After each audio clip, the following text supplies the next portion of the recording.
সময় বাড়ি ফিরেছিলেন যে মেয়েটি, যে দিদি, সেই প্রিয়াঙ্কা বর্মন আজকে আমাদের মধ্যে এসে উপস্থিত হয়েছেন। আমরা গর্বিত। যার নাম শুনলে এখন রাতারাতের টিএমসির নেতা হয়তো চায়ের দোকানে বসে চা খাচ্ছে, কেউ যদি পাশে কানে গিয়ে বলে প্রিয়াঙ্কা বর্মন, তারা চমকে উঠছেন, চাটা পড়ে যাচ্ছে কাপ থেকে। সেই নেত্রী আজকে আমাদের সামনে এসছেন, তিনি বক্তব্য রাখবেন। বিশ্বজিৎ দাস আসছেন, উনি আপনাদের এসআইআর নিয়েই যাতে নাগরিক হয়রানি না হয়, আজকে বিধায়ক নওশাদ সিদ্দিকী, বিশ্বজিৎ মাইতি, তারা এখন নির্বাচন কমিশনের সিইও দপ্তরে তারা বৈঠক করছেন। আর কিছুক্ষণ মধ্যে বৈঠক সেরে তিনি এখানে উপস্থিত হবেন এবং উপস্থিত হবেন শেখ সাবির রহমান। আমি মিনাজকে মঞ্চে রাখবো। মিনাজ আমাদের স্টুডেন্টস ফ্রন্টের রাজ্য কমিটির সদস্য মিনাজ উদ্দিন মঞ্চে আসবে। আলমদা আসুন আসুন আসুন না আসুন না আসুন না। আচ্ছা, আমরা শুরু করব। এখানে আমাদের পথসভা চলবে, আমরা আমাদের ডেপুটেশনটা দিয়ে আসবো। হ্যাঁ, চলুন চলুন চলুন। আলমদা আলমদা, মিনাজ কোথায় গেল? হ্যাঁ, আলমদা দেবে, আলমদার পরে মিনাজ দেবে, তারপরে আশা করি চলে আসবো। আমাদের এখন বক্তব্য তারেবিয়া আলম।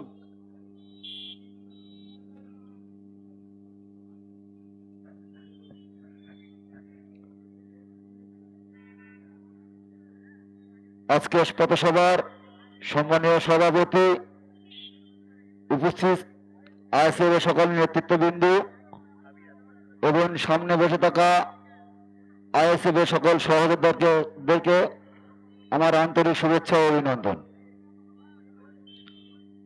আজকে কেন আমাদের বারবার পথে নামতে হলো? কেননা কেন্দ্রতে বিজেপি সরকার একের পর এক দেশের কালা কানুন আইন যেভাবে বার করে সাধারণ মানুষকে যেভাবে রাস্তায় ঠেলে দিয়ে যেভাবে হয়রানি করার চেষ্টা করছে, তাদের বিরুদ্ধে আপনাকে আমাকে এই আন্দোলন আলো গড়ে তুলতে হবে। কেন আন্দোলনই পারে একটা সরকারকে কেন্দ্র থেকে ফেলে নদীতে ফেলে দিতে পারে এবং রাজ্য সরকারকে নবান্ন থেকে কালীঘাটে পাঠাতে দিতে পারে। একমাত্র আপনার আমার আন্দোলন কি?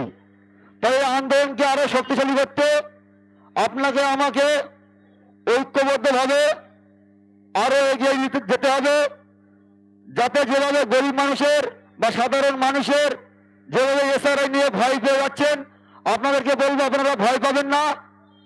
কেন আপনার আন্দোলন আমার আন্দোলন।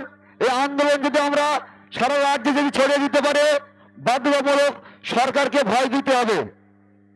সরকার বাধ্যতামূলক ভয় করবে, কেন আন্দোলনই পারে মানুষকে আগে নিয়ে যেতে।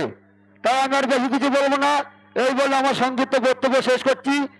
যদি কথার দ্বারায় বলার দ্বারায় যদি কোনো ভুল ত্রুটি হয়ে থাকে, ছোট ভাই হিসেবে ক্ষমার নজরে দেখবেন। কেন আমাদের নেতা নওশাদ সিদ্দিকী ভাইজান সর্বসময় একটা কথাই বলে যে আপনি যদি ভুল করেন আগে মানুষের কাছে ক্ষমা চাও, মানুষ যদি ক্ষমা করে সৃষ্টিকর্তাও আপনাকে ক্ষমা করবে। তা আমরা আইএসএফ করি, বুক ফুলে বলতে পারি আমরা যদি অন্যায় করি মানুষের কাছে ক্ষমা চায়। আর যারা চুরি করে গলা উঁচে কথা বলে তাদেরকে তৃণমূল বলে। এই কথা বলে আমার বক্তব্য শেষ করছি। আমাদের মধ্যে মিরাজ